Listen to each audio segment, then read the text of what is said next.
this has got to be the biggest and the most positive piece of news I've had since I woke up, that someone is full-blown head-on going to take it to the authorities. It should be done within 3 months. And in theory, we should be able to get a judgment in our hands that says that the national curriculum is illegal because they're not presenting the balanced representation of opposing views. And if that is the case, that will rewrite science. And that means that we don't have to attack all these globers on debates. It means that everything changes and it'll be done pretty much, well, the judgment will be done pretty much overnight. Hi YouTube. In this video, I thought I would take a break from debunking and tell the entertaining tale of Flat Earther Sleeping Warrior's plan to make legal challenges to the UK education system. Why is this entertaining? Firstly, because it was such a silly idea in the first place, it was always impossible to take it seriously. But mostly because of the increasingly delusional claims that were made as the idea developed and the ease with which the Flat Earth community bought into this nonsense. Our story begins in late September 2018, when catchphrase king Nathan Oakley has an exciting announcement. Anthony's had some very, very big and important news. About 6 months ago, Anthony was looking into getting some sort of information regarding to the heliocentric deception academically published, peer-reviewed, something that's official. And in order to do this, he's had to jump through a few hoops, and ultimately it's going to cost quite a substantial amount of money. That's something else I'll come on to later. We will be putting our hand out, cap in hand, going to the audience and saying this needs funding. So that will also follow. But that's the boring bit. The exciting bit is the task at hand. So I'm going to pass over to Anthony, who's hopefully going to give the audience a bit of detail about exactly what this is. I was looking at different research, different research courses at higher level, and different universities do different things. And I found one that does what I want. And my intention is to try and get a pro-Flat Earth dissertation written that is peer-reviewed by my peers who are all solicitors or barristers in the profession, and basically criticise or challenge the law, the UK domestic law, on who is accountable for the national curriculum.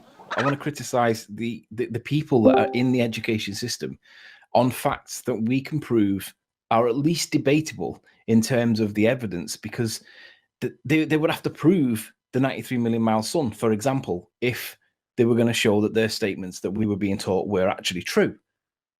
And I don't know whether they can. Now, the risk with it, of course, is that it would be seen as being anti-establishment or somewhat unethical or whatever. There is a real risk that they may not actually accept it as a submission because of whatever reason they deem suitable, ethically, morally. It could even class as terrorist, maybe. I don't know. I don't know what the position would actually be. We should be able to prove these things. It shouldn't be the case that I have to sit here week after week after week asking about the 93 million mile sun, because if the whole body of science is supporting this, where is it? I mean, one of the key things that makes this possible is the access to databases and resources that I currently don't have.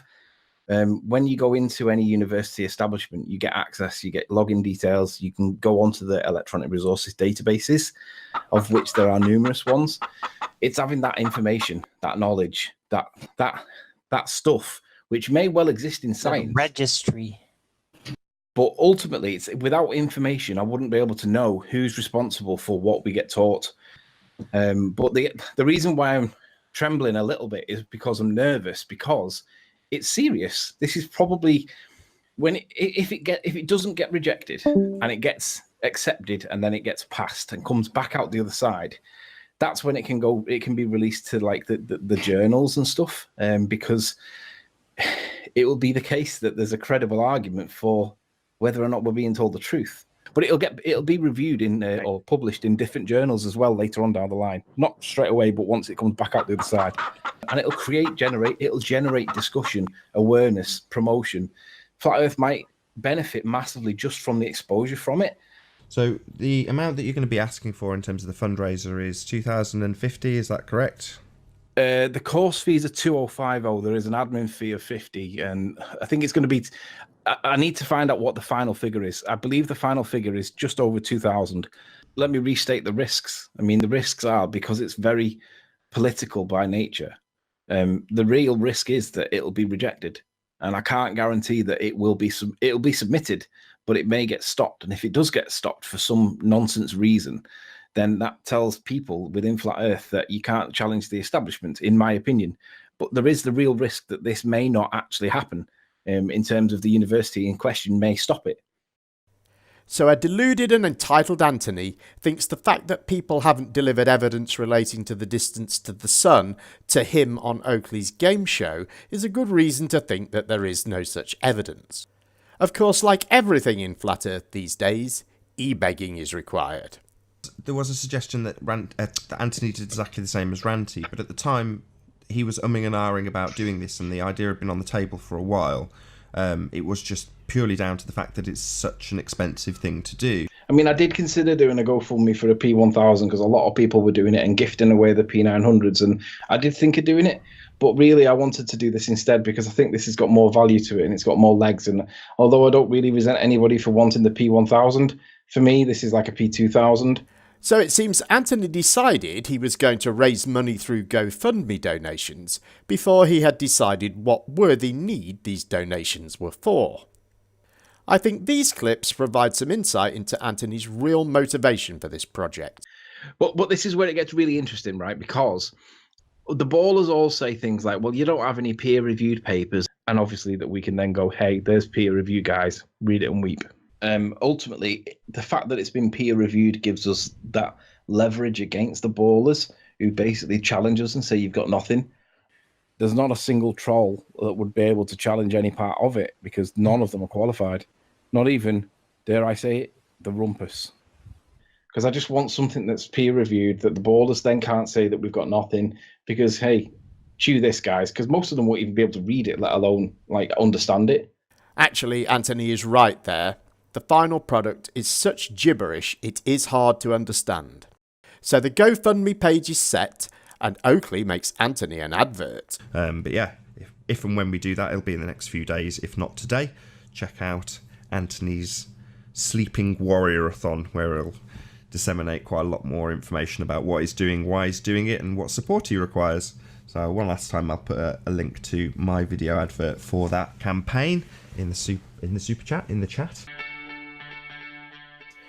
I have a rare opportunity to get a legal, peer-reviewed, pro-flat Earth dissertation into the education system at the highest of levels, and although it won't be blatantly the Earth is flat, it will be critically challenging the national curriculum with regards to how reliable and credible the tuition the children of today are actually being taught is. I currently have an undergraduate degree in law with honours, and it's a qualifying law degree. I've furthered my studies with a postgraduate diploma in legal practice. I want to write a master's degree level paper and submit it for the dreaded peer review by my legal peers, not science, legal. My tutor is a practicing barrister and not just any old teacher. This is the big league. Anthony sets off on a fundraising frenzy, popping up all over the place to make increasingly absurd claims about the apparent global reach of a university dissertation. I'm one of a few people in England that has an undergraduate degree in law and then a postgraduate diploma in legal practice. Science is subject to the law. The peers that will be reviewing my work are solicitors, barristers, and high up qualified people that are more qualified than me. And I would assert and argue that they are more qualified than science. It'll create loads of awareness and probably national interest, but it'll generate massive amounts of discussion and awareness, hopefully, if I can get it published in a science journal. But then I can also set that same document in terms of the legal journals, because once it comes back out the other side, or even just national press, once national press get wind of it, that it's gone through the other side, it will generate discussion. Because it's so contentious, it's got legs to go potentially around the world, if one prefer a better phrase, because it's contentious. Well, I would be seriously credible in academia, wouldn't I? In theory, I would then be able to get access to write papers, put them into journals, because I would be credited in law, and it'll be critically acclaimed. So I'll submit it to Nature and see what Nature say, but it won't be their field because it's not law. But they might run it, they might not do. But I'll push it and see what happens. And I only need one or two of them to publish it, and then I'm away. I think they'll try and discredit and bury it. To be honest, it's like it's blowing the whistle, isn't it? It'll be seen as whistle blowing. They'll not want that to be going out there. You know, like Julian Lestrange might end up living in Russia or something like that. This pays off for Anthony, as the internet's most gullible line up to stuff their hard-earned cash down the drain that is Anthony's crappy idea. Within a few days, the money is raised, and a few days after that, Anthony starts the course. Basically, I've done my first lecture today, and I've found out some things that are really pretty cool, and I wanted to share them because, well, basically, the ballers are not going to like it. The teacher comes in and she introduces herself. She starts describing about what she expects from us and how we're to progress through the course. She basically says, so what have you got any ideas for what you want to do your work on?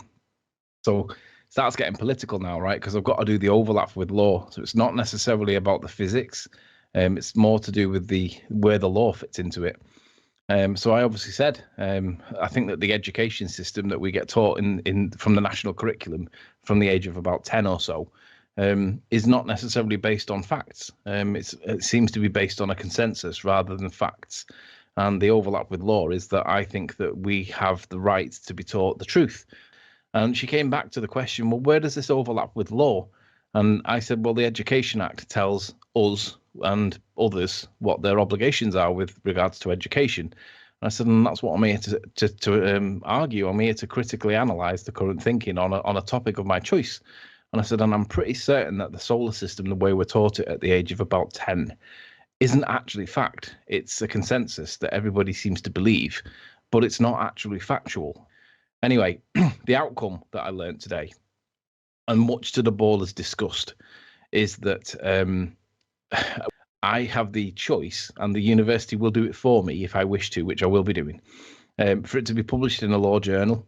And once it goes published in the law journal, in addition to being marked by the exam board, that just means I don't have to publish it, but they will do it for me. Now that's great, because that's the peer review part, is like not just peer review by my peers, but peer review by like the law profession itself. And obviously there's going to be that overlap with so-called science. And basically, this is where I'm going to really get the ballers all tied up, because I'm going to poke the bear towards the end of it once it's submitted, and then I get the link for it to go on the journals, and it gets released as a journal.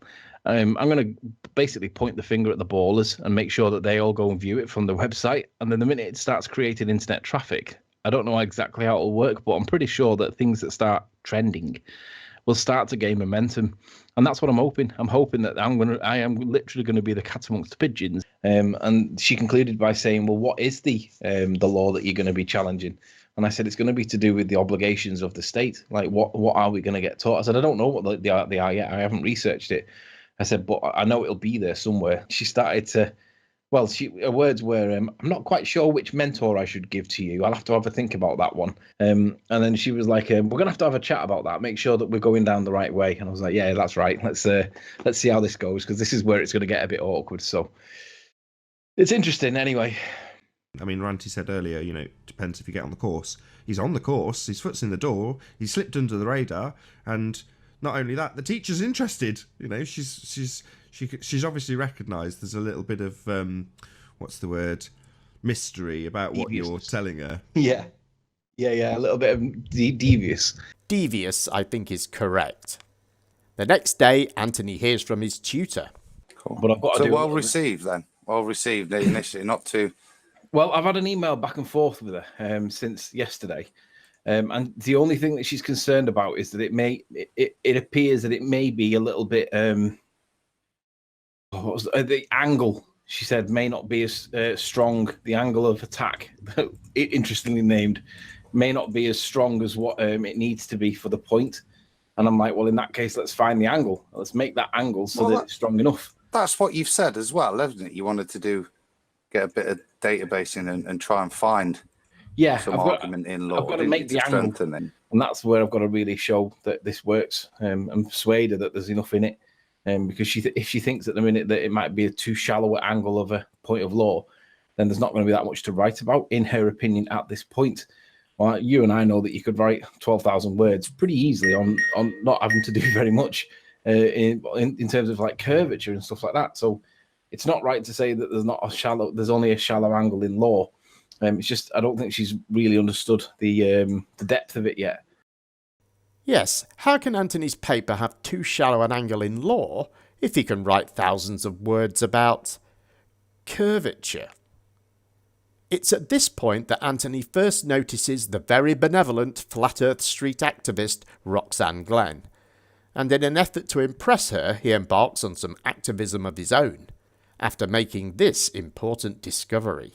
If I said to you guys, do you think we'd ever get Flat Earth into the mainstream schools? What would your answer be? I would consider it extremely unlikely / impossible with the current paradigm we've got. What if I told you guys that there's a right in law that we can exploit, that if we didn't know it was there, we would never exploit, but now we can? And it came from the result of 2 GoFundMes, one that involved me, one that involved another group, blending together to create this outcome that is enshrined in law, and it's going to be piloted soon. And I'm now going to show you how this has come about. The local education authority, governing body being Board of Governors, and head teacher, but notice that there's no teacher mentioned, must stop the pursuit of partisan political activities by any of the pupils at a maintained school. And they must also stop the promotion of partisan political views in the teaching of any subject. Mm-hmm. Now, I think I can get in, or I'm going to get in, an argument to say that the heliocentric argument for the ball of space and all that, so orbiting the sun and all that, I'm going to argue that that is partisan political within the meaning of the definition of partisan political from the case that I'm about to go through. The local education authority, the governing body, the Board of Governors, and the head teacher must take steps that are reasonably practicable to secure that where political issues are brought to the attention of the pupils whilst in attendance at a maintained school, a state school, that the pupils are offered a balanced presentation of opposing views. So would you say Flat Earth is political? Yeah, that's exactly what I was going to say, John. And more, we're going to come back to that. Mark, Mark, at this point, would your input on Flat Earth as a qualifying criteria for political issue? Yeah, I'm not sure it would qualify as political. It's more scientific to my thinking. I'm working on the concept that it is political, and it's whether or not it's partisan political or not. And we'll go. I'll come into it. It's the next clip, but just bear with me for the minute, because if it is considered political, then this applies. If it's not considered political, then I've not got a paper. So it has to be considered political for the purpose of the paper. But point 9, it says, there's the actual legislation, which I would never, ever have found unless I had this GoFundMe, which got me on the course that gave me access to this. Okay. So Anthony is referencing a part of the UK Education Act which only applies to political issues, but he believes he can apply this to the teaching of, as he puts it, heliocentricity, despite the fact that this is very obviously not a political issue. By the way, despite Anthony's repeated bullshit assertions to the contrary, everything he references throughout this video is easily available for free online, as we would expect with any part of UK law or with a high-profile court case. Anthony is now going to talk about such a court case, Dimmock versus the Secretary of State for Education and Skills. Before you get his weird, distorted understanding of it, here are the facts. In 2007, the UK government announced it would distribute a copy of Al Gore's climate change documentary, An Inconvenient Truth, to all UK secondary schools as part of their Sustainable Schools Year of Action, an event to promote sustainable development and environmental consciousness. The film was accompanied by guidance notes and resources on how climate change fits into the context of the national curriculum and the Sustainable Schools Year of Action programme.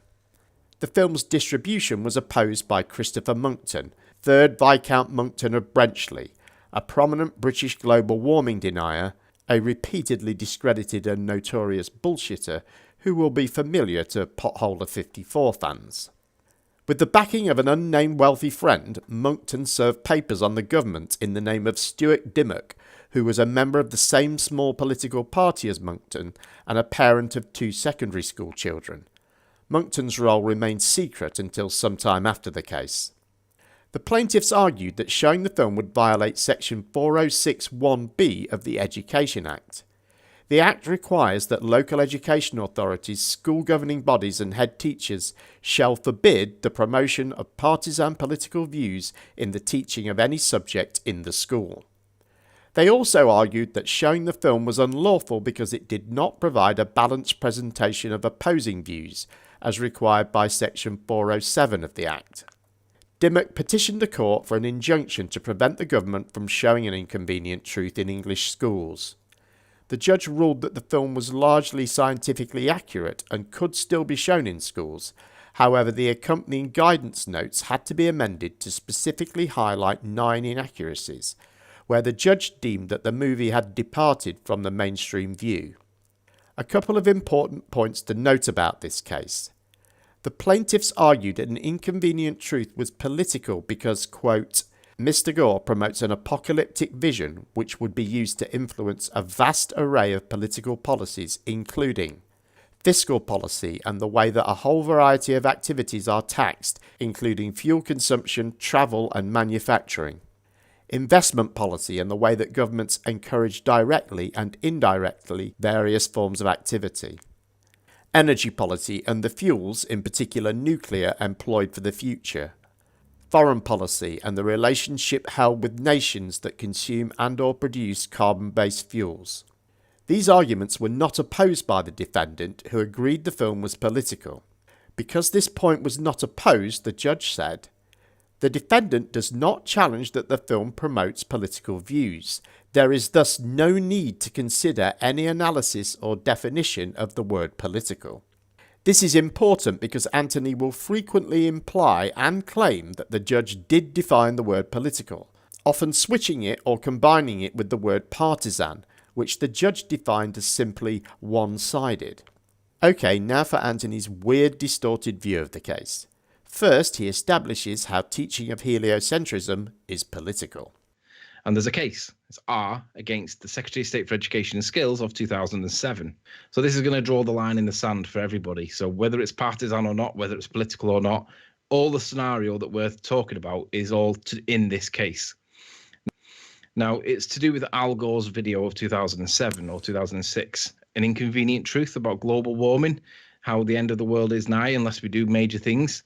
But the issue was, is it actually political or not? And this is where it says about political. It says, this video was considered that it was political in that it argued that global warming was caused by man and that urgent and, if necessary, expensive and inconvenient steps had to be taken to counter it.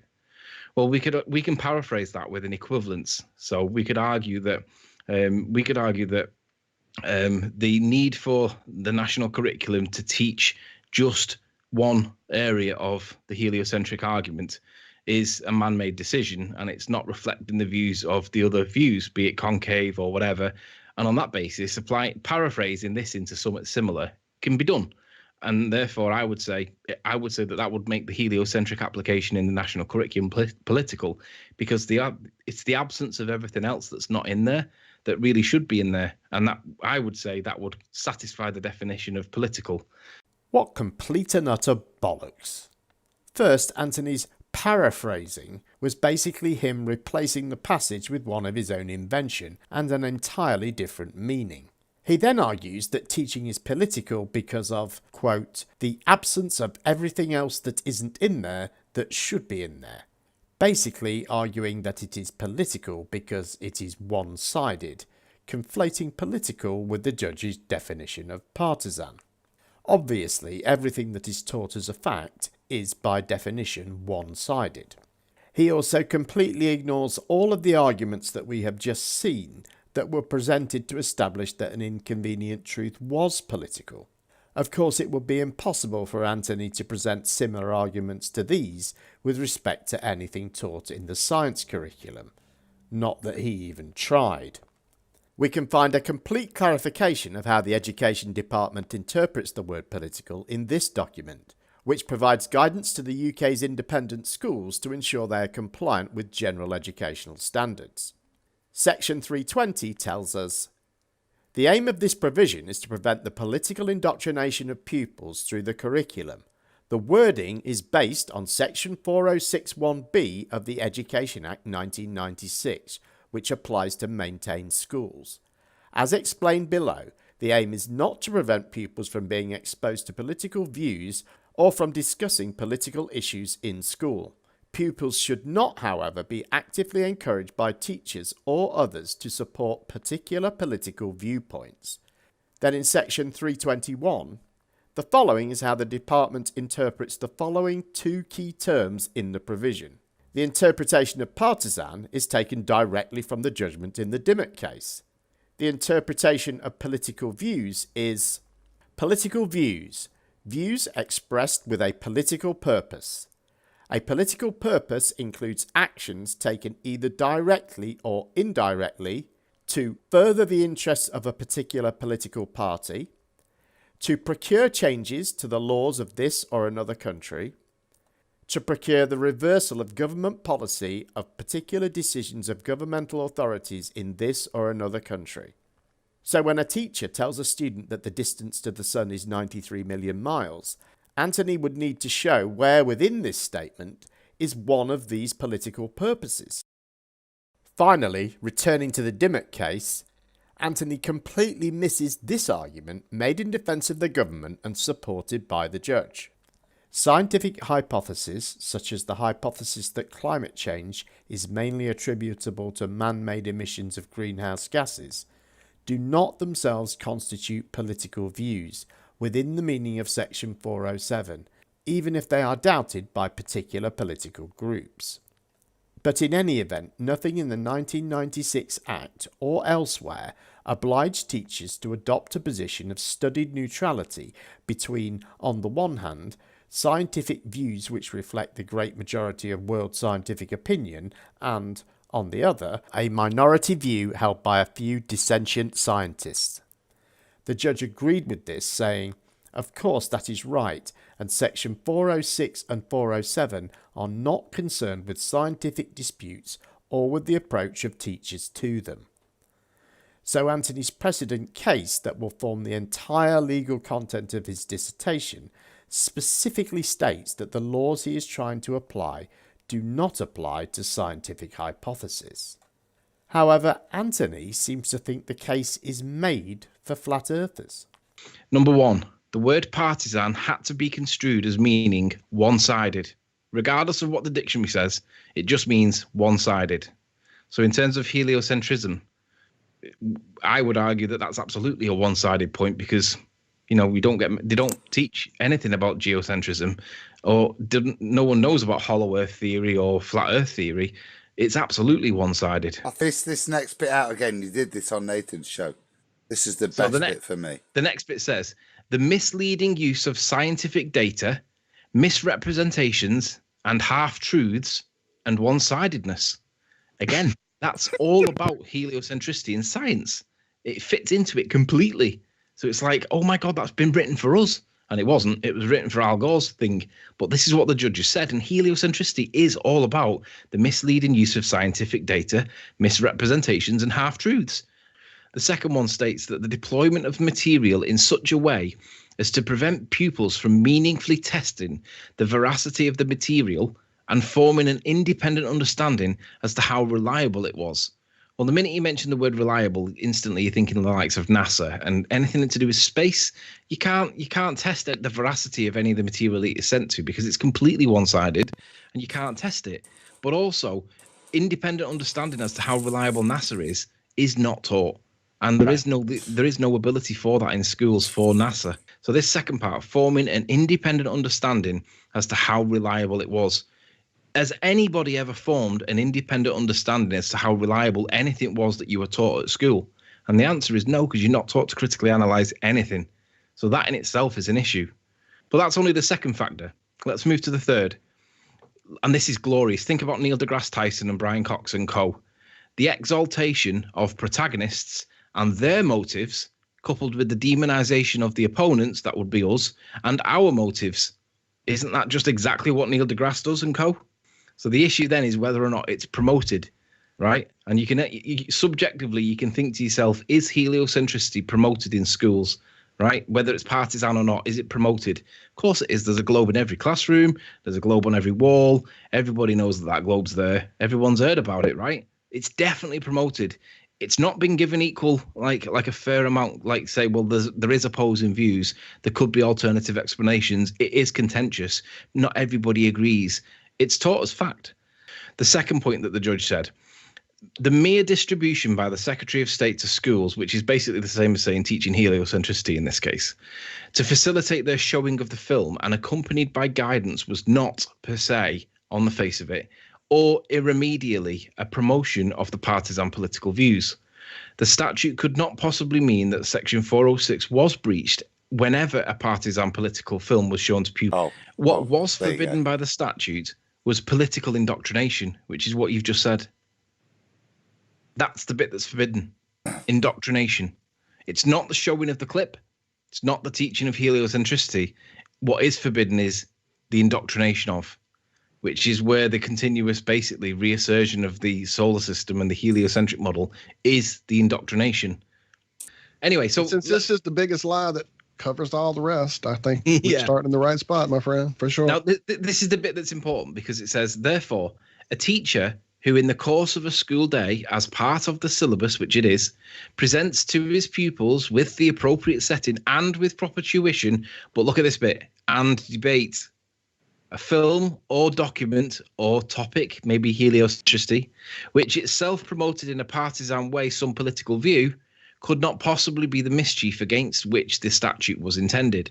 So what they're saying is teachers are generally going to fall outside. And I think that's right, because the average teacher, yeah, he might have a degree, but let's be honest, he's reciting that which he was taught to kids. He's never really thought about it because he's done his degree, and no disrespect to anybody with a degree, but at the end of the day, the bottom line is if you've got the degree, you're gonna parrot back that which you were taught by the teacher that you remember the most fondly in your chosen matter of, teaching, right? I was hoping you were going to put a link to where that document is. Okay, I'm sorry. Yeah, go ahead. Which document? The one I'm looking at. It's not something that I can link because the link expires because it's a database that you've got to be registered through the university to get. This is what we pay the fees for. This is not. That's why I've got it on screen so you can read it. It's from Halsbury's Laws, and you can't get to it without paying. That's why I've put it on screen. I wanted to know. See it. Yeah. And that's the second point. So the third and final point that the judge said in this case, in order to comply with the requirements of 406 and 407 of the 96 Act, the Secretary of State, when actively distributing the film, or in this case teaching heliocentricity, has to make clear that some or all of the matters contained therein were not supported or promoted by him, and there was a view to the contrary. Now, even if he thinks that heliocentricity is right, and he probably does, really, he should be telling people that they're not necessarily supported or promoted by him. But if he thinks it's right, he's not going to say that, is he? Well, I did say it was weird and distorted. Now, how does Anthony plan to use all this for flat earth activism?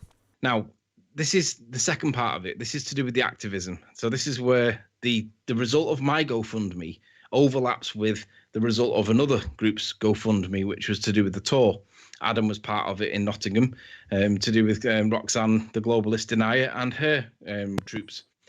So the second part of it, the 909 bit, which was the second paragraph, states, the local authority, governing body, and the head teacher must take reasonable steps to secure that. And this is the bit where political issues, flat earth, are brought to the attention of pupils that are in attendance at the school.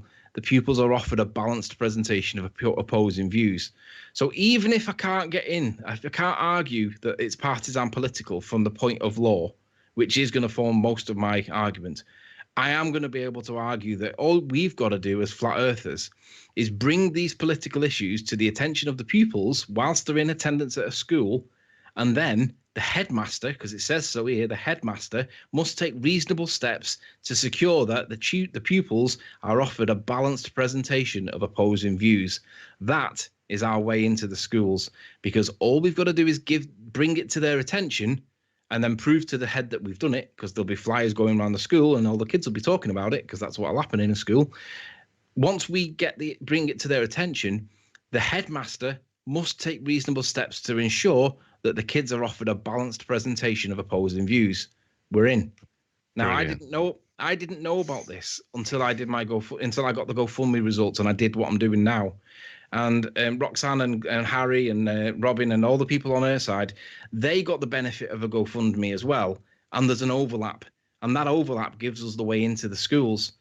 But in this particular case, I've found that there is something enshrined in law that gives us the right to be able to get a balanced presentation of opposing views into the schools. And all we've got to do is bring it to the attention of the pupils. So in terms of the activism, I said to Roxanne and Harry and the other guy, Jason, I said, was it an efficient use of your time to get to maybe 300, 400 people over the whole duration of the tour, when you could do it all in one classroom or one hallway, and it's a captive audience? So it's like, this is the next step in the activism.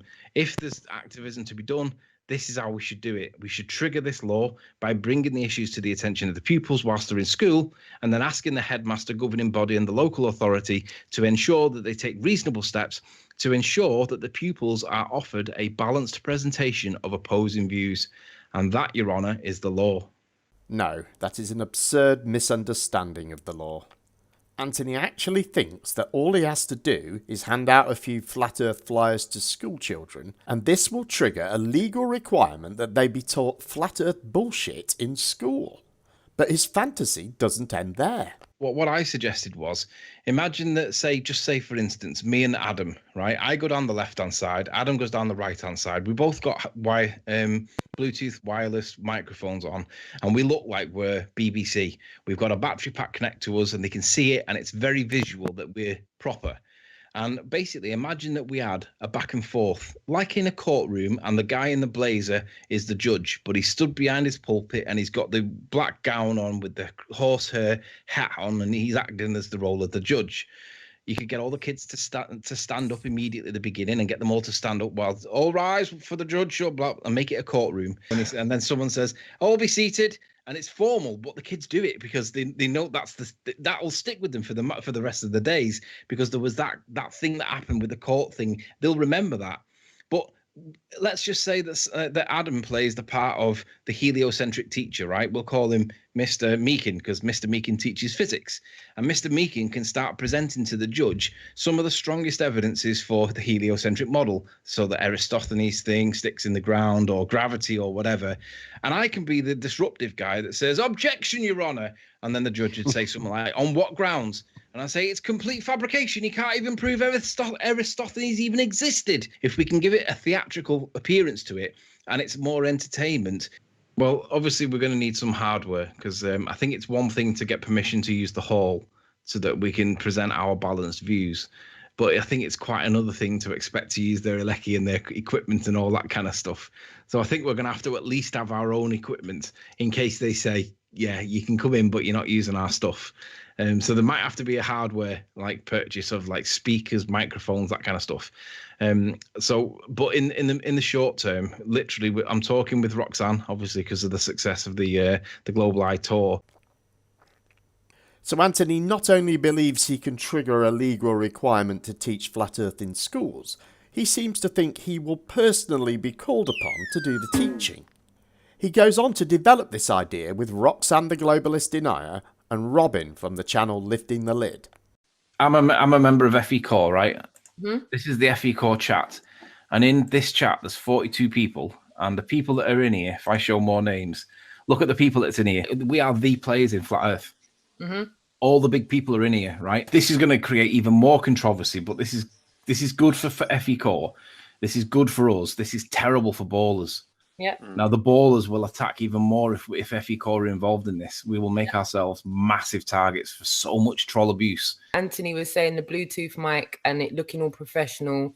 And then Jason started talking about hiring equipment until we work out what equipment we need. But it was about it being high tech and cool for the kids. I think that if we all wore a pair of black pants, a pair of shoes, and a t-shirt, a polo neck t-shirt, that's smart casual enough for kids, but it's not underdressed for adults. I think it's in the middle. And I think if we've got that headset, that makes us look trick modern wise.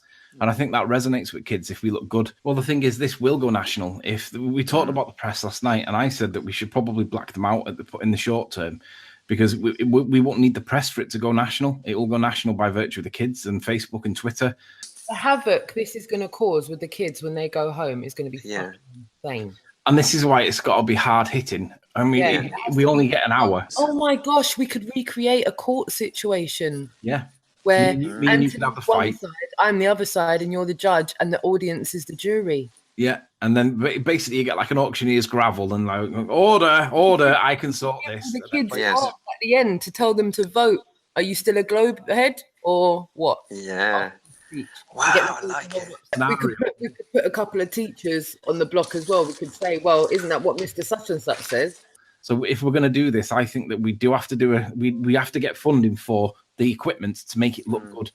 And I think that we'll probably get FE Core to probably get some kind of help involved in the equipment for the PA and stuff, because they've got stuff like that. Whether they've got it in England or not is another matter. But if it does look good, sound good, and it works with the kids for an hour, schools may actually pay to get you there before other schools because they want to see it. I guess ultimately that we're kind of like pioneering the next stage of activism, I think. I don't think they're qualified to teach the opposing view. But I think that we could really make that opposing view really interesting in such a way that the schools actually would appreciate it and give us good feedback from it, because I don't think that they would say no. And it could actually be like a road show with a commercial aspect to it where you actually charge for it. There is going to be a couple of schools, I think, that are just definitely going to not play ball, and they need to be reminded that there's a legal loophole here. Constructive activism, taking it into the indoctrination centres, taking it right to the heart of the next generation where they are 5 days a week.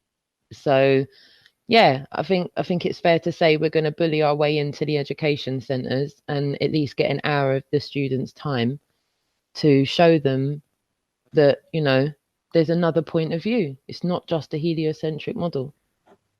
I think that they've long had the monopoly of the attention of the students, and I think that those days are numbered. Yeah. And I think now that we realise that there is a way for us to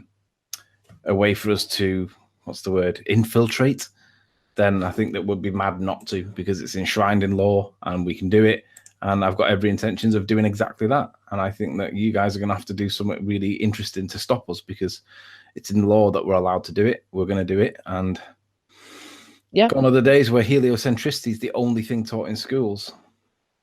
Notice that this idea not only requires funding, but Anthony thinks schools are actually going to pay to see this presentation.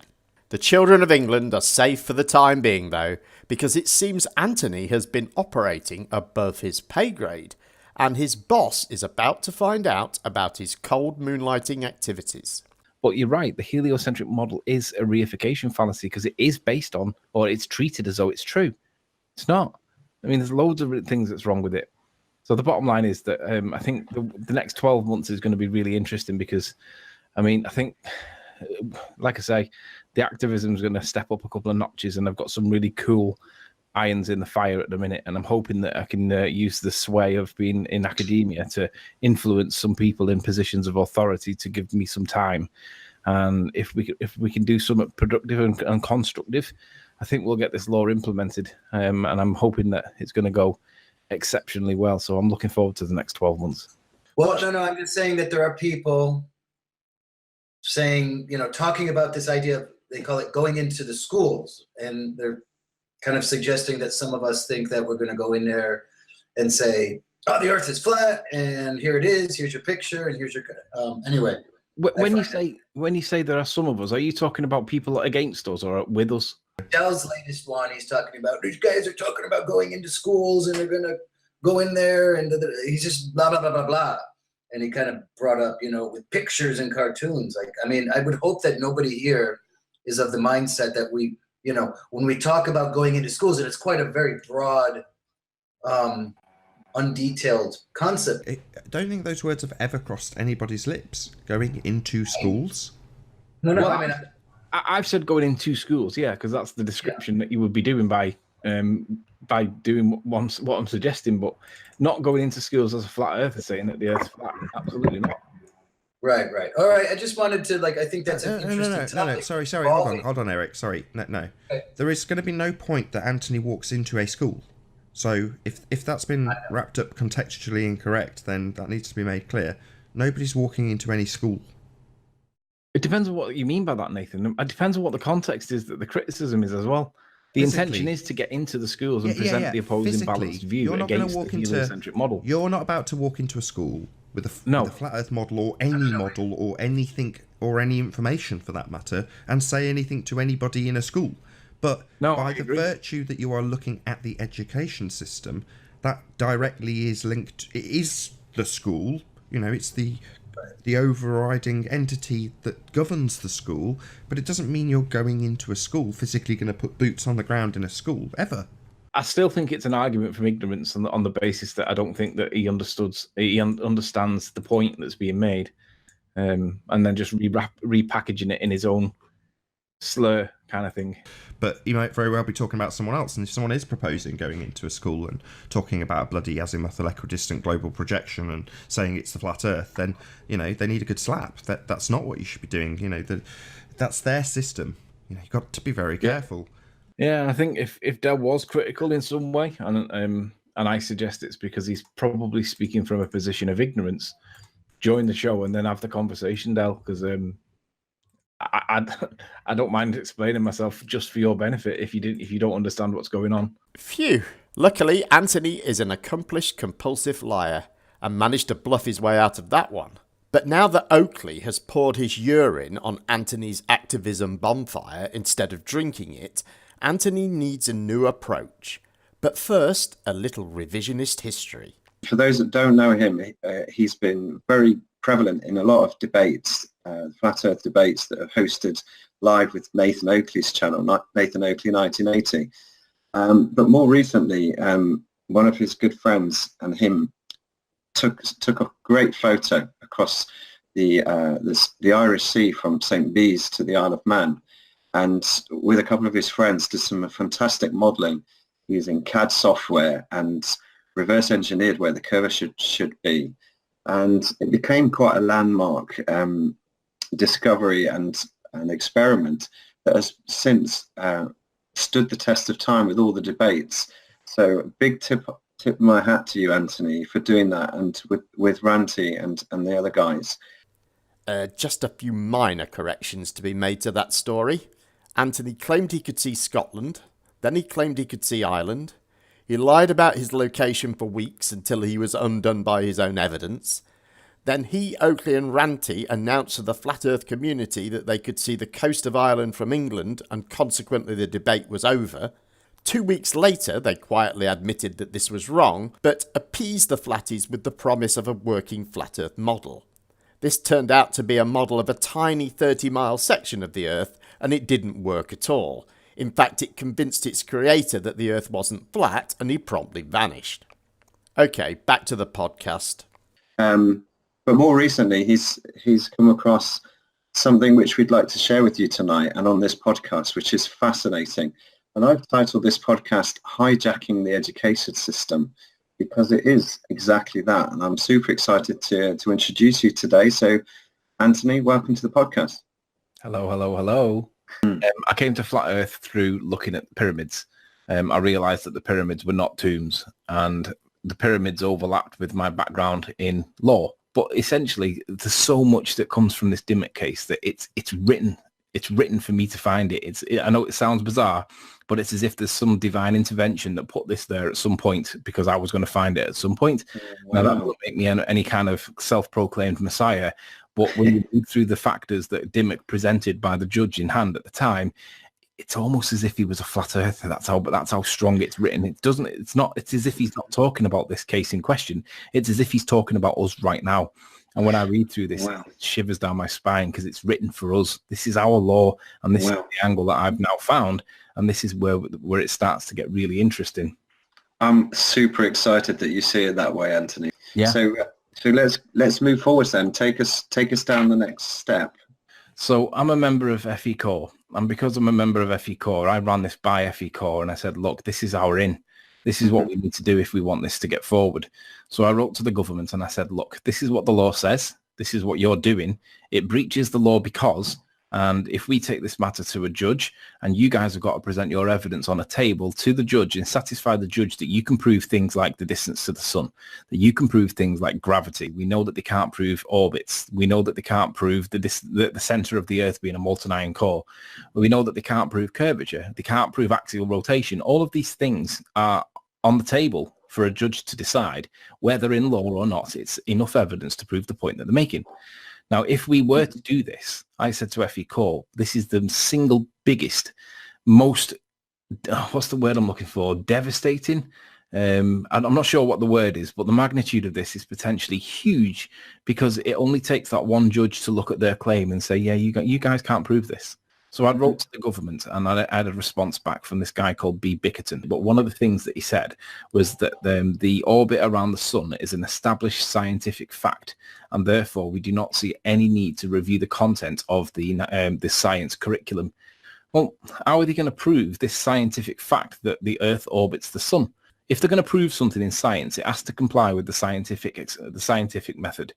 And the most important thing is that they've got to prove a cause and an effect relationship, right? So if science is going to prove a cause and effect relationship, then you've got to prove that somehow an orbit is a cause and the effect is the way we see the sun. But you've got to prove that there's a cause and effect relationship there. Otherwise, it's not science. We're at the point now where FE Core are funding this, and they've said, push it as far as you can, get yourself the best quality solicitor and barrister that you can get, which is what I'm currently doing. I'm currently sourcing one with Magic Circle, hopefully Linklaters or Clifford Chance or whatever. Wow. Basically, we want to get them in front of a judge, get their evidence on the table to prove the points that they tell us that are true, because and we're prepared to pay for it, because we don't believe that this evidence is actually true. And we believe that everybody's been indoctrinated, and no one realizes that they've been brainwashed. But that is the allegation that we're making, that these children who are now the adults of today, which we're talking to today, were all brainwashed and by indoctrinated science that isn't actually science, that of a world that doesn't actually exist, and indeed getting taught a reification fallacy. And we're at a point literally now where I'm literally getting the legal team together and picking the right solicitor from the best law firm money can buy in London. And I need to find the right guy. But we're going to test this, and we're going to put the evidence on the table in front of the judge to see whether or not they can prove that there is a 93 million mile away sun. Are you willing to share what's going to happen next if you get a response? Well, the next step is something called a letter before action, and our proposed legal route is that we're going to make an application to the High Court for a mandatory injunctions. Now, whether or not you think that we were created by God or otherwise, whether or not you think that we're geocentric, whether or not you think the Earth may indeed be flat, these are the opposing views that should be getting presented, because even if you disagree with them, at least you're aware that it's contentious. Evidential facts. We're getting taught models, and it feels like, well, if we're going to be taught one model, then you may as well open up the floodgates and you may as well teach us every single model that's going under the sun. But then how much of a waste of time would that be? And I feel like, you know what, one model is one model too many. We only get one shot at life, and we're consuming so much of our time in education being taught a model. And I feel like I've been mugged off. I feel like I've been conned. I wasn't under the impression it was a model. As someone that knows I've been severely lied to in the worst possible way, this has got to be the biggest and the most positive piece of news I've had since I've woke up, that someone is full-blown head-on going to take it to the authorities, going to take it to the system and say, no, this is not on. You're going to have to prove in a court of law that you've actually got some evidence for what you're teaching these kids, myself included. I mean, it's not going to happen yet, but it'll be within the next month or maybe 6 weeks. There will be a significant issue with regards to a significant disclosure. But the next step that I've got to do is find the right law firm with the right lawyer, solicitor advocate. And once that gets established, then we'll send the letter before action, which they will have 14 days to respond to. I might give them 21. But nonetheless, there will be a letter before action sent. And then at that point, that's the point of committal. That's when we fire the first shot. But if the first answer that's come back from this government official is that it is a scientific fact that the sun is orbited by the Earth, if that's their position so far, it's no different to the debate show in that we hear this from the Globers all the time, and we attack these easily based on the fact that they can't prove their claim, let alone the alternative evidence to the contrary. So we're more than happy with they can't prove their claim in the first place nonsense, because if they can't prove their claim, then that makes the application for the mandatory injunction pretty easy, because we don't in theory have to present any evidence, because we know that they can't prove any of their stuff, any of their claims, but nonetheless, it should be done within 3 months. And in theory, we should be able to get a judgment in our hands that says that the national curriculum is illegal because they're not presenting the balanced representation of opposing views. And if that is the case, that will rewrite science. And that means that we don't have to attack all these Globers on debates. It means that everything changes, and it'll be done pretty much, well, the judgment will be done pretty much overnight, but the actual process of changing it may take some time, because they're going to have to learn what are all these opposing evidence, because we're all stupid now, not us, them.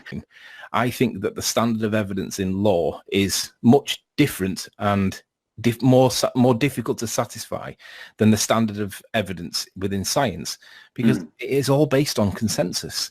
It is going to happen pretty quick. It's going to be in the next 3 months, hopefully. Shouldn't take more than 12 months. And it's backed, financially speaking, by FE Core. And basically, it's the perfect storm. So it's so exciting that this is happening, and it's happening now, because in theory, hopefully, this is going to be the game changer that we've been looking for. And if it happens, and I'm part of it, and I instigate it, that'll be my crescendo of my flat Earth journey, because I don't think you're going to get any higher than that, me personally. Absolutely. Some people might not see it as the highest point. Other people might see it as proving the next whatever fact in science or whatever. But for me personally, with an angle in law and evidence, if I can get that national curriculum challenged in court, and then they're unable to prove their claims that these things are scientific fact, that to me is my Maslow would argue self-actualization moment.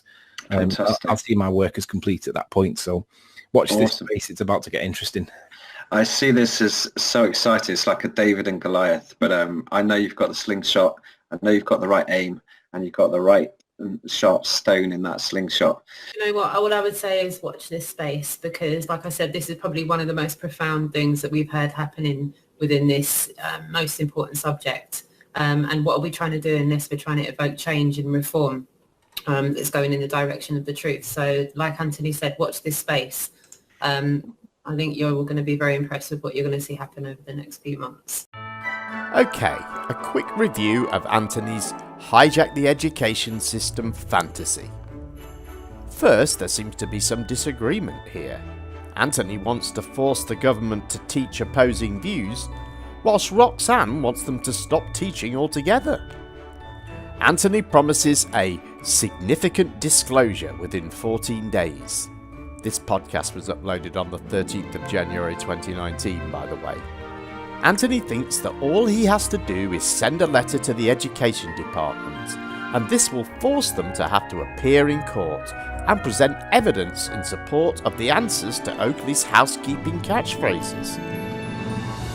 This court case will operate much like Oakley's game show, and all Anthony will have to do is tell the judge that this evidence doesn't comport with Quantum Eraser's personal version of the scientific method, and he will be handed a judgment which will rewrite science overnight.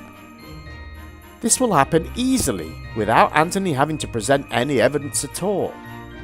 It will be the crescendo of his flat Earth journey, although some people may see it as him proving the next fact in science.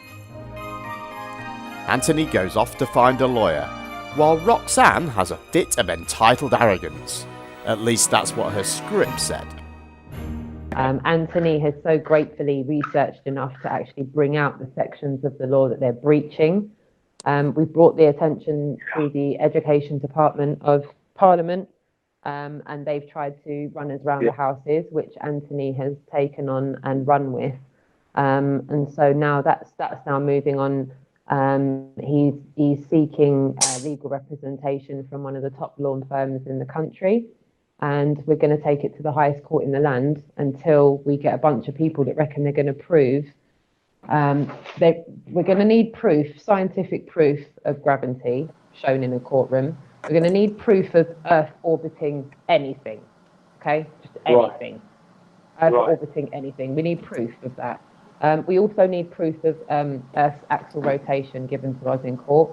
We need proof, scientific proof, of course, scientific proof of curvature, scientific proof of a 93 million mile away sun, scientific proof of how we can have a gas pressure in a vacuum of space. That'd be interesting to see them do in a courtroom.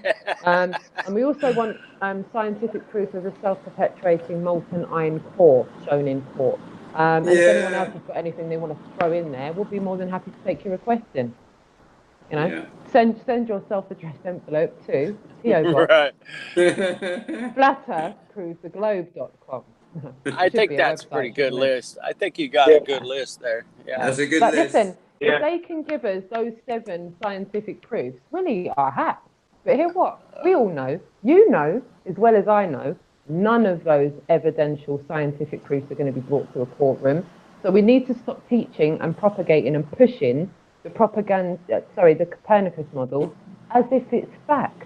It needs to be taught to children as if it's fact. Listen, if you're going to teach one model, then you better teach them all or teach none at all.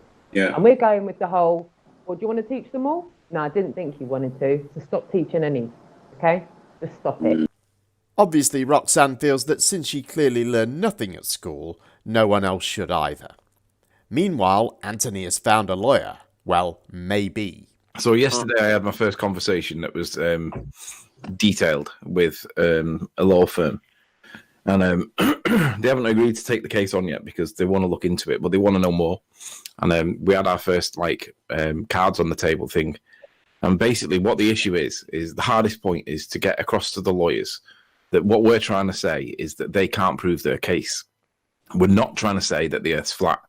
So that's the bit that we've got to not put in it. We've got to say that their case can't be proven within science or to a standard that a judge would accept. Now, the problem is when we show the counter evidence to show why their evidence is wrong and it's not proving the point that they're making, then it instantly creates the impression that you think that the Earth's flat. We also had an issue over the credibility of witnesses because they've got 150 PhDs on tap. Basically, we're going to be going up against the scientific consensus of 150 PhDs against maybe 3. And that in itself is a bit of an issue because if it literally comes down to the whole scientific body of evidence, the way that Rumpus describes it, then a judge is more likely to be persuaded by that. So we were trying to say to the law firm, look, focus on what it doesn't do rather than how strong it is. Because if it doesn't do what they tell us it doesn't matter how strong it is then. So it's going to be like Nathan's show in the sense that if we say that doesn't prove the point that you're saying it does, then they're going to say, well, on what basis? And then we'll say, well, it doesn't manipulate the independent variable, for example. It falls outside of science. And it's that level that we're aiming at because the law firm that we've got at the minute are really skeptical because what they want to be able to do is let the evidence fall with the experts and then let the experts argue out between themselves. And we're saying it's the experts that's the problem. So that's where we're at. And it was a detailed conversation, and they're not totally on board with us yet. They're definitely not on board. They're 50-50 at best because this is going to be landmark. This is going to be really, really important. But it's training the law firm that we're working with at the minute who may not actually survive. It's training them to see it the way that we see it, to argue it the way we argue it, and then use that as the leverage to prove that they can't prove the case because it's not going like that at the minute. We're having this real psychological battle. It's like having a baller in the Hangouts with Nathan, but the baller is actually the law firm because they're influenced very easily by the narrative and they're not influenced by the counter. It's totally semantic. And ultimately, I'd hate to be the judge involved in trying to work their way through this because it's going to be horrible. Is this attorney just as good as you are to represent these matters, or no? That's the big problem. Yeah, because I mean, you've been there with Nathan's show. How many times have we had it where literally? A long time. Yeah, they don't get it. They don't. The ballers do not get it. Real quick, Riley, do you think it would be possible to be able to train, able to argue these things the way you can? Because I mean, I don't know. Do you mean it's going to be tough, man?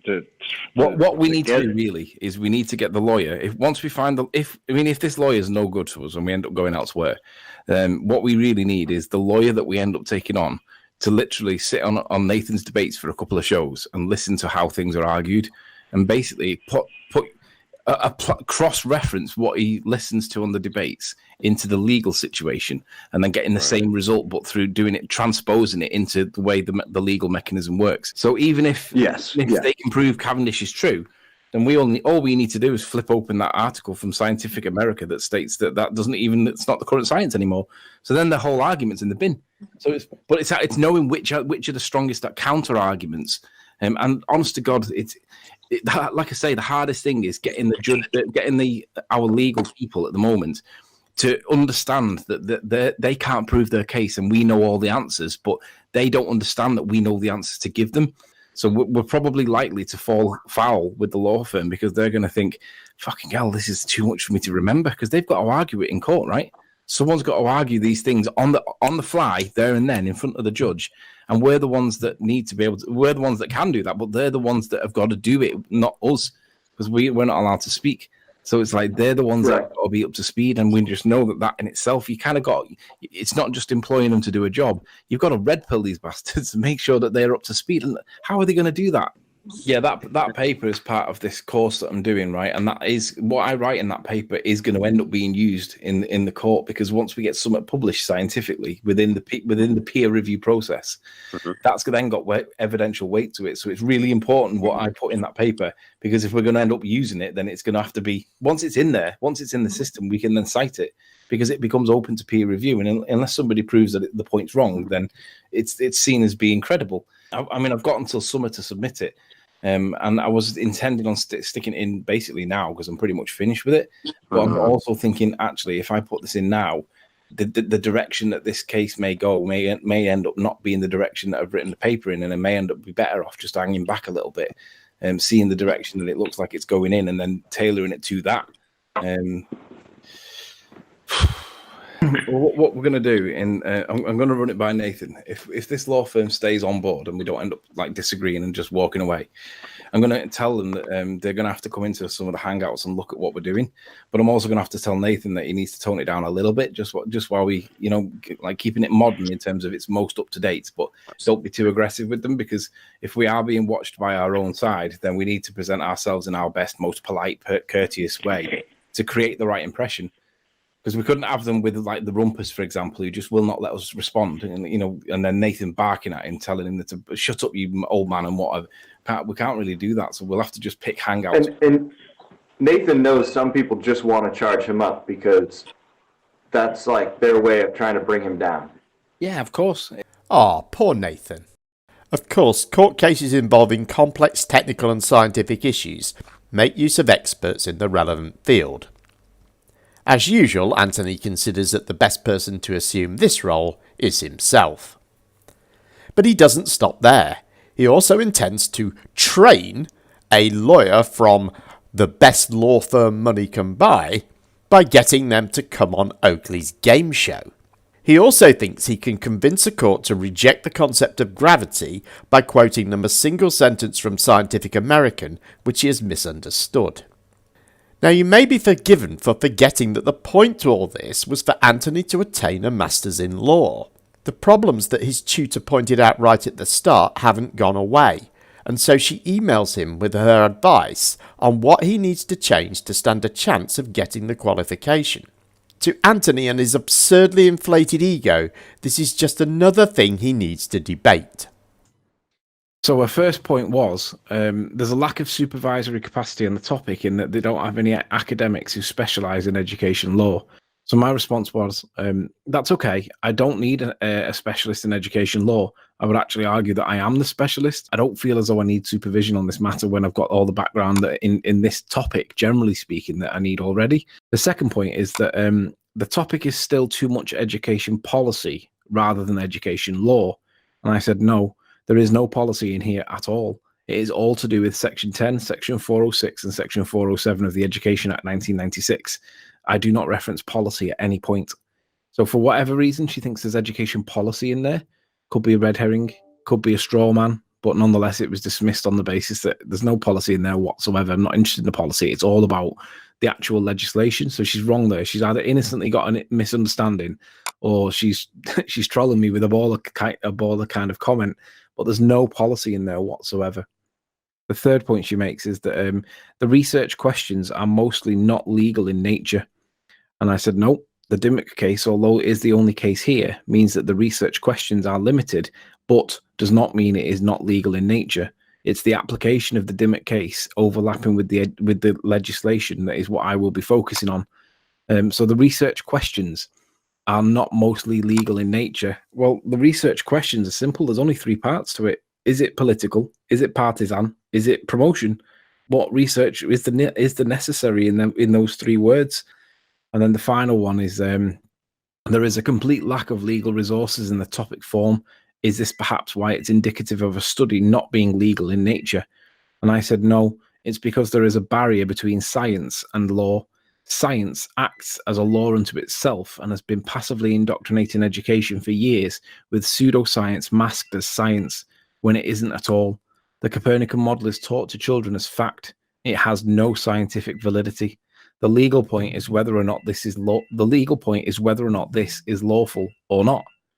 And then I continued and I said, I'm here on this course to challenge current intellectual thinking as per the documentation in the brochure. I know exactly what I'm going to do. I will be putting a cat in amongst the pigeons because science is not a law unto itself, and it is illegal to promote partisan politics as per the decision in Dimmock under section 406 of the Act. The short version is that I've had the resistance back saying why I should consider potentially doing something else, and I've said back to them, I'm doing it. I've got my first copy ready done. Do you want to read it? And I've not had a response yet. So this is the resistance I was expecting, and it's in writing now. So it's a case of, well, I'm doing this and I'm not changing my mind. Let's either support me with it or I'll just do it myself. She's wrote back and said, I'm not prepared to deal with this because I don't think that you'll pass your exams. So I'm referring the matter up to the head of law. She's invited me to write to the head of law to state my case. And I'm like, well, I don't really actually need to state my case. My position is I'm carrying on doing my work unless I'm told that I'm not to do so. So at the moment, the head of law is now involved. And when I look into this guy's credentials, he's got more legal writing than anybody I've ever seen. He's written shed loads of articles on different elements of law.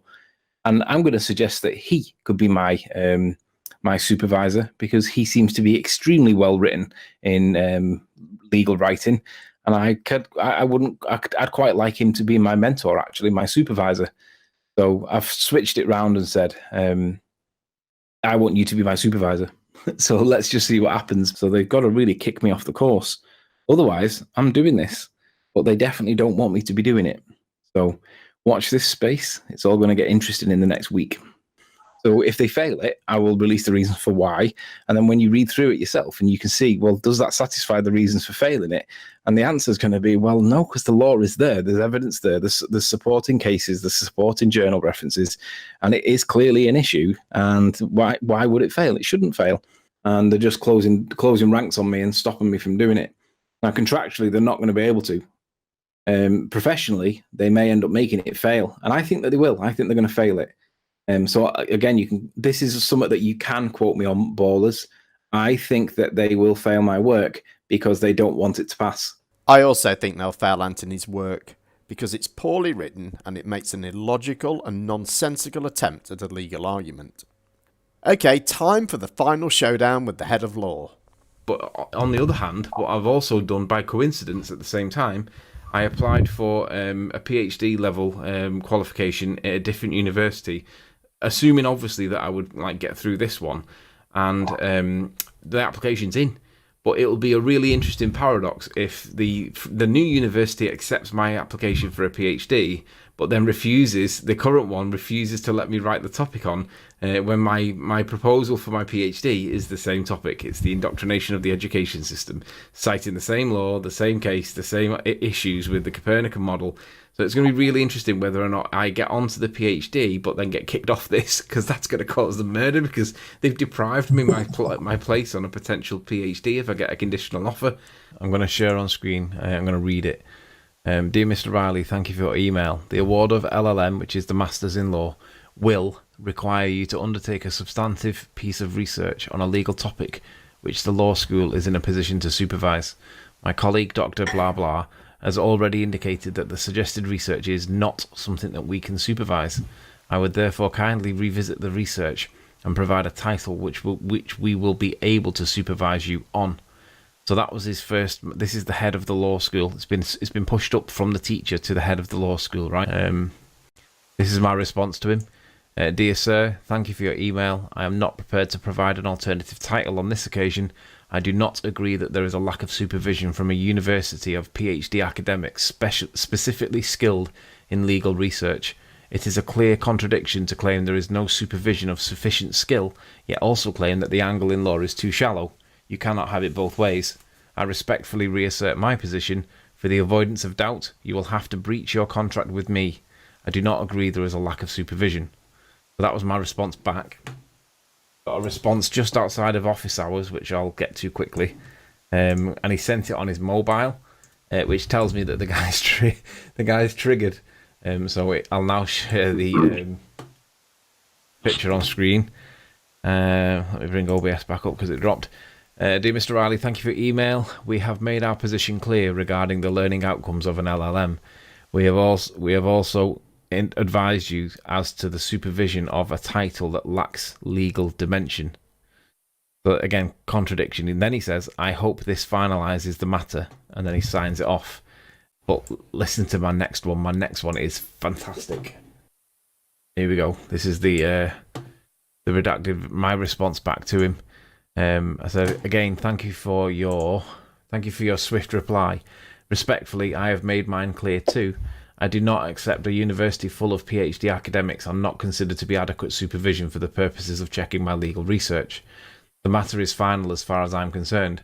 I will continue with my work as outlined in my project document.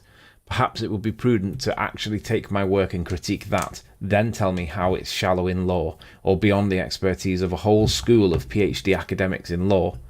You might be surprised, or deem my work so terrible that it cannot possibly pass. Alternatively, I told you in an earlier email that I had applied for a PhD in law on the exact same topic, indoctrination within the education. It won't be long before I get their decision. Perhaps it would be premature to act adversely against me at this time, particularly if my research proposal is accepted by a PhD course from a different university that I am quite sure have no dedicated education experts. I have checked, none seem to exist. I think my two suggestions are reasonable in the situation, but, as I said in my opening email, the ball is in your court. Can we agree to either wait until my application for the PhD on the same topic is accepted or refused, or see if my work is as below par as anticipated by academics, without any expertise to know whether or not it is or not? So that was my response. Now, you got to be really careful with how you word this stuff, because I don't want to piss the guy off. But I also want to tell him that I'm not doing what the fuck you, I won't do what you tell me. That's what I want to say to him, because I'm not doing it. Because I want to do it on the topic that I choose to do it on, and my angle in law is definitely not shallow when there's already case law. So the law's there is case law, and I'm doing it, and I'm happy to run the risk with it, because I believe that the education system is going to do everything it can to try and stop me. But at the end of the day, they've got a commercial contract with me to basically to submit my work. That's basically all they've got to do. And I'm kicking ass with it, and they don't like it because they don't want the topic to be linked to their university, presumably, or I'm not quite sure what the reasons will be, but I'm sure it'll be to do with the reputation. But I don't give a shit. I've paid my fees. My fees are paid. They've got to deliver me that contractual right to submit my work. If they're going to take some adverse action against me, I hope they kick me off. That's what I really want them to do, because that'll be the worst thing that they can do. It sounds to me as if Anthony was longing to be kicked off the course. Then he could claim flat earth martyrdom, with him and his ideas the victims of a corrupt and overbearing state. This also has the added advantages of no possibility of failure and no effort being required to achieve it. So this brings us pretty much up to date. Anthony eventually submitted his paper with no further support from the university, and now he awaits the results. Despite two legal professionals pointing out that his arguments are ridiculous, he continues to flog this dead horse. a novice student arrogantly ignoring the advice of those who are clearly qualified, experienced and accomplished in their legal careers. I guess if, as a completely inexperienced layman, you spent 2 years telling yourself almost everyone who calls themselves a scientist is doing it wrong, and you know better, it's no great leap to extend this idea to include the entire legal profession too. The final point that I want to make is that these legal arguments are entirely irrelevant. Even if they were in themselves sound, they would never see a courtroom, at least until the correct process had been followed. Anthony is arguing that an opposing view should be taught. The problem is, he has no opposing view to offer.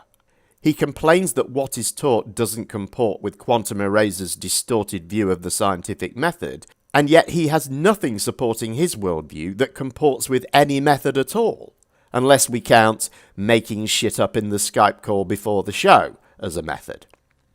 The young Earth creationists, who Anthony now seems to be aligning himself with, although equally lacking in peer-reviewed science, at least have school textbooks and curricula to support the teaching of their ideas. Anthony doesn't even have a coherent idea. Changes in the science curriculum will come as a result of changes in science, and changes in science are the result of lengthy and systematic processes of gathering and repeatedly testing data to eventually formulate tentative conclusions, which are then subjected to professional public scrutiny and challenge. No reasonable person can expect to shortcut this process with a win it before the commercial break court case. Even if Anthony had this kind of scientific backing, the route to changes in the national curriculum would still not be a legal one. From time to time, the national curriculum is reviewed and altered. The review process includes public consultation, where someone like Anthony would have the opportunity to have their view heard. The last changes occurred in 2014, and these came as the result of a 3-year process of review, which included, for instance, these 2 reports, which are several hundreds of pages long and are a detailed study of the curricular and teaching methods in the highest performing jurisdictions around the world. These documents represent many thousands of hours of detailed professional research, and these are just 2 of the many reports and data that were considered by the panel of educational and industry experts who eventually formulated our current national curriculum. This is the reality of how changes in the national curriculum actually occur, as a result of careful consideration at the end of a lengthy and detailed evidence-gathering process, not because some chancer on YouTube fancies himself as a bit of a lawyer. Thanks for watching. Please rate, comment and subscribe.